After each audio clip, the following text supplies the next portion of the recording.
How's it going, guys? I just got done with a morning workout, went to the gym, swam a bunch of laps, and now I'm chowing down on a big salad because I like my greens. I like to be healthy.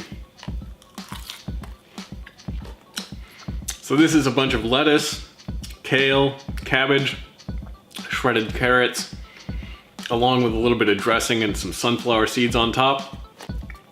So a while ago, I asked if you guys were interested in hearing about some of the races that I do. And I was really surprised to see how many people were most interested in hearing about triathlon. It's the one that I think I've dedicated the most amount of time to training for.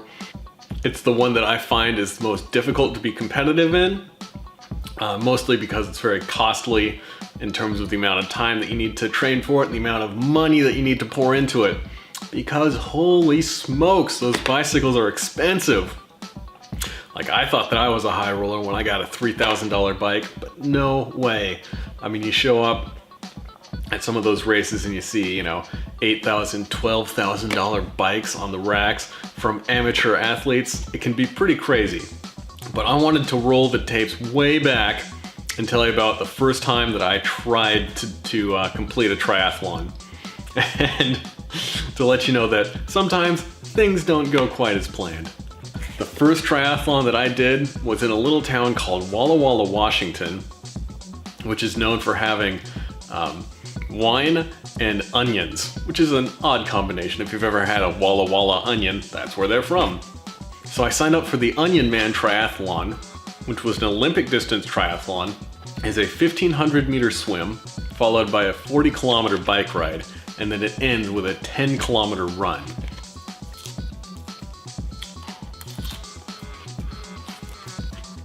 Now, going into it, I wasn't sure if I would be interested in doing mini triathlons afterwards, so I just showed up with a road bike, kind of a cheap road bike that I owned. Pretty minimal gear, just some of the running clothes that I had, not even using cycling shoes, for example. I had just intended to show up and get to the finish line, and that was it. So I showed up the morning before the race to test out the water, and I gotta tell you, it was freezing. It was absolutely bone-chilling. I didn't realize how cold it would be because it was this shallow reservoir at the edge of town, and it was early in the year, so Walla Walla hadn't gotten a whole lot of warm weather. And I got real worried because I didn't have a wetsuit. I know that wetsuits are kind of standard gear, but I wasn't sure if I wanted to spend the money on one on such a specialized piece of equipment that I probably wouldn't be using outside of triathlon. And that was a big mistake. So I showed up the next morning for the start of the race. And of about 200 or so athletes, I was one of the 4 people without a wetsuit. I remember beforehand a couple of folks were telling me that, oh man, I must have been so tough and such an amazing person to be going in without a wetsuit. And no, I just had no idea what I was doing.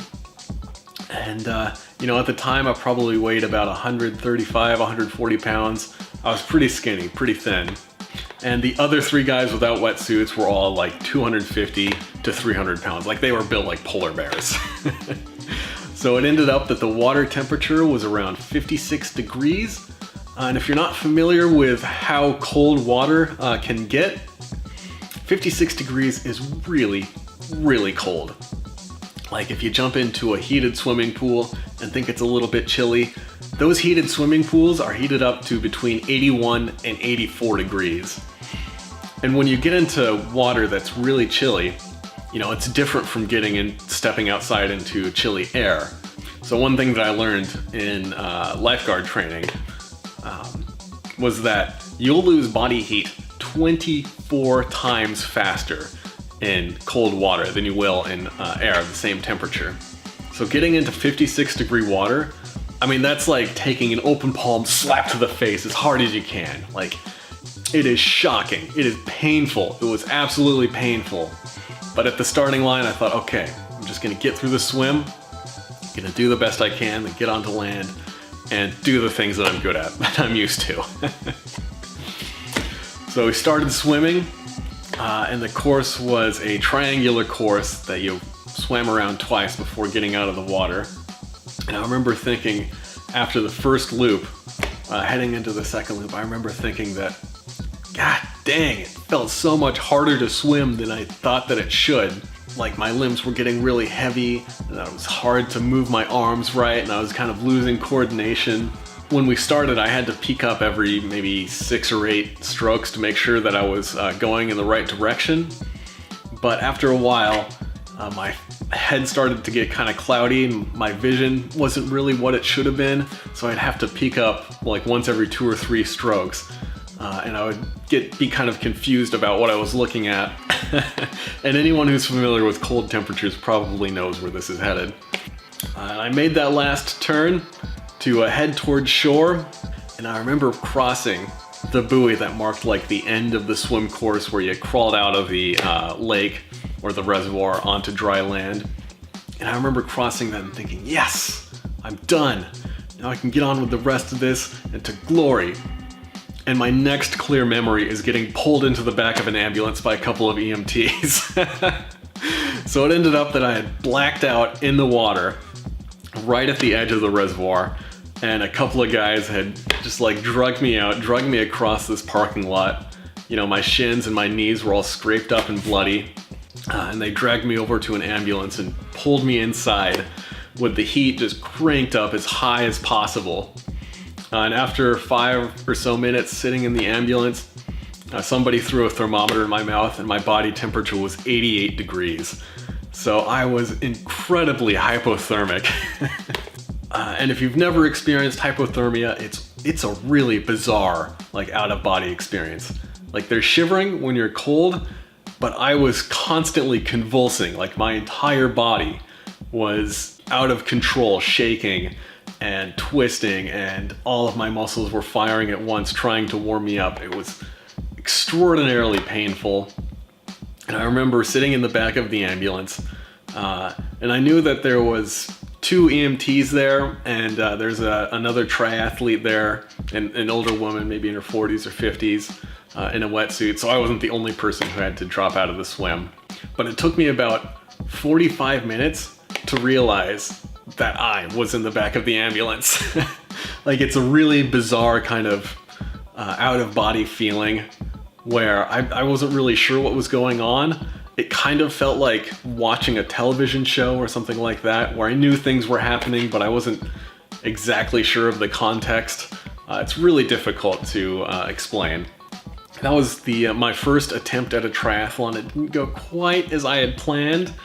The common thing that a lot of people might take away from an experience like that is, oh, triathlon is really difficult. It must not be for me. I should never try this again. But I've never been afraid of like going out and trying something that I think that I might fail at. So the lesson I took away from it was that, you know, of the 200 or so athletes that were there, 198 of them crossed the finish line. So there must be something that I can do to make myself better and more prepared for my next triathlon, which I did end up doing another one a couple of weeks later after I bought a wetsuit. So yeah, what I took away from that was that I needed to make myself stronger, I needed to make myself smarter and better at taking on these kinds of races. And I have since ended up going on to complete I'd say about 20 triathlons or so, including 3 full distance or quote-unquote Ironman triathlons. So I hope you guys enjoyed that little tale of my first experience and my first failure in triathlon. Definitely not my last failure. I've got a couple more DNFs that I've had. And maybe it'll inspire you to go out and try something that, you know, you're not entirely sure that you can succeed at. Because, hey, failure is not exactly something to be afraid of. I mean, there's nothing like going out and trying something that you know you can't do to get yourself better, stronger, smarter, all that good stuff. So hey, I hope you guys enjoyed the story, and until next time, you guys take it easy.